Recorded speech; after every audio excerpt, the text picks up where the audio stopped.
गोलभेडाको पिरो अचार आज म हजुरहरूलाई एकदमै स्पेशल तरिकामा बनाएर देखाउँछु है त। ग्रिटिङ्स एभ्रिवान, युट्युब च्यानल अमर पन्छी फुड वर्ल्डमा हजुरहरूलाई धेरै धेरै स्वागत छ।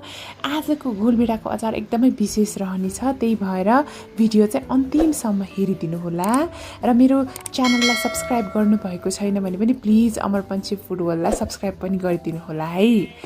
र आजको गोलभेडाको अचार बनाउनुको लागि चाहिँ मैले लिएँ 5वटा रातो र पाकेको गोलभेडा। मैले 2 जनाको लागि बनाउन जाँदैछु। 3वटा लसुन चाहिन्छ, टिमुर 5वटा चाहिन्छ, हरियो खुर्सानी 3वटा, रातो धुलो खुर्सानी आधा चम्चा, नुन आधा चम्चा र बेसार आधा चम्चा लिए। नुन खुर्सानी आफ्नो स्वाद अनुसार लिनु होला है। मैले चाहिँ यति युज गरेँ। हजुरहरूलाई पिरो मनपर्छ भने अझै धेरै लिन सक्नुहुन्छ। सुरुमा गोलभेडालाई राम्रोसँगले मैले पखाने र त्यसपछि यसरी रफली म काट्न जाँदैछु सानो सानो पिसमा काट्यौँ भने चाहिँ पकाउन अलिकति हामीलाई सजिलो हुन्छ, त्यही भएर मैले यसरी काटेँ। हेर्नुहोस् है, गोलभेडाको अचार मिठो बनाउनको लागि गोलभेडा सधैँ रातो र पाकेको वाला नै लिनुपर्छ। अझ सक्नुहुन्छ भने सानो सानो चेरी टोमेटोज लिनुभयो भने अझ टेस्टी हुन्छ। त्यसपछि मैले 3 चम्चा तोरीको तेल मजाले प्यानमा तताएँ। त्यसपछि यो तातिसकेपछि चाहिँ मजाले हामीले गोलभेडालाई राख्छौँ। तेल चाहिँ तातिसकेपछि मात्रै राख्नु होला है। तेल नतातिकन राख्यौँ भने चाहिँ अलिकति तोरीको तेलको स्मेल आउन सक्छ।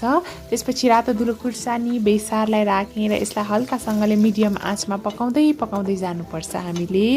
यो अचार चाहिँ हजुरहरूले खाना, रोटी, नान, परोठा जेसँग खानुभए पनि हुन्छ र यसलाई चाहिँ 2 मिनट मजाले पकाउनु होला। पाकेको गोलभेडा भएर चाहिँ पकाउन त्यति धेरै गाह्रो चाहिँ हुँदैन यसलाई। र 2 मिनट मजाले पकाइसकेपछि यस्तो हुन्छ। र गोलभेडाको अचारमा कहिलेकाहीँ खटासपन आउन सक्छ, त्यही भएर मैले आधा चम्चा चिनी पनि राखेँ। यसो गऱ्यौँ भने गोलभेडाको अचारमा चाहिँ अलिकति खटास आउँदैन।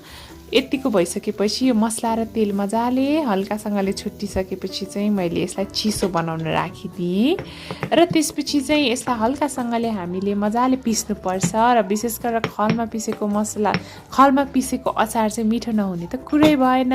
त्यसपछि टिमुरलाई पिस्छु मैले। हेर्नुहोस् है, 6-7वटा टिमुरलाई। र टिमुर पिस्न सजिलो होस् भनेर नुन र टिमुर चाहिँ सधैँ म चाहिँ सँगै पिस्ने गर्छु। यसो गऱ्यो भने टिमुर पिस्न एकदमै सजिलो हुन्छ। हेर्नुहोस् है त, एकदमै टेस्टी बन्छ यो अचार। नर्मली नेपालीहरूलाई चाहिँ गोलभेडाको अचार भनेपछि मन नपर्ने कुरै भएन। सानोतिनो पार्टी, भोज भतेरमा पनि यसरी बनाउन सक्नुहुन्छ। र हेर्नुहोस् है त, वाउ। त्यसपछि हरियो खुर्सानीलाई पनि पिसेँ मैले। हजुरहरूलाई यसरी पिस्न अल्छी लाग्छ भने डाइरेक्ट ब्लेन्डरमा पिस्नु भए पनि हुन्छ। मैले चाहिँ अलिकति दरदरा हुने गरेर पिसेँ। पुरै धुलो पिठो चाहिँ बनाइराख्नु पर्दैन है। हेर्नुहोस् है, बिस्तारै मैले सबै चिजलाई पिस्दै जाँदैछु।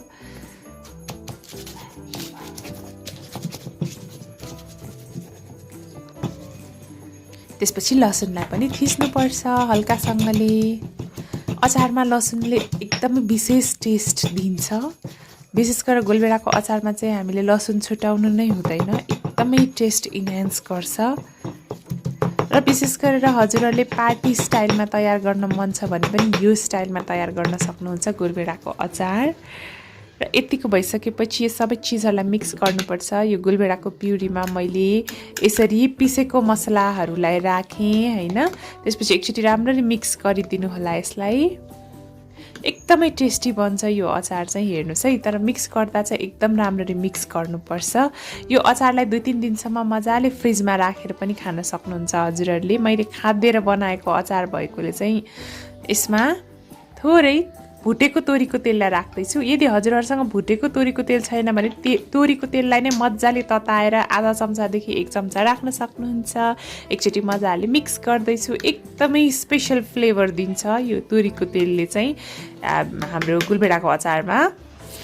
र यसरी रेडी भइसकेको छ। हेर्नुहोस् है त, आजको रेसिपी चाहिँ हजुरहरूलाई कस्तो लाग्यो त? मन पर्यो भने भिडियोलाई लाइक, कमेन्ट र सेयर गर्न नबिर्सिनु होला। साथै मेरो च्यानल अमर पन्छी फुड वर्ल्डलाई पनि सब्सक्राइब गर्न नबिर्सिनु होला है। हजुरहरूलाई मैले कुनै पनि रेसिपी बनाएको हेर्न चाहनुहुन्छ भने तल कमेन्ट सेक्सनमा कमेन्ट गर्न पनि नबिर्सिनु होला। र अहिलेको रेसिपीहरू चाहिँ विशेष गरेर हजुरहरूले चाहिँ तीजको दरको रूपमा पनि खान सक्नुहुन्छ। चाडबाड नजिक आइसकेको छ र आजको भिडियो हेर्नुभएकोमा धेरै धेरै धन्यवाद। Thank you so much for watching. Bye bye. Happy cooking.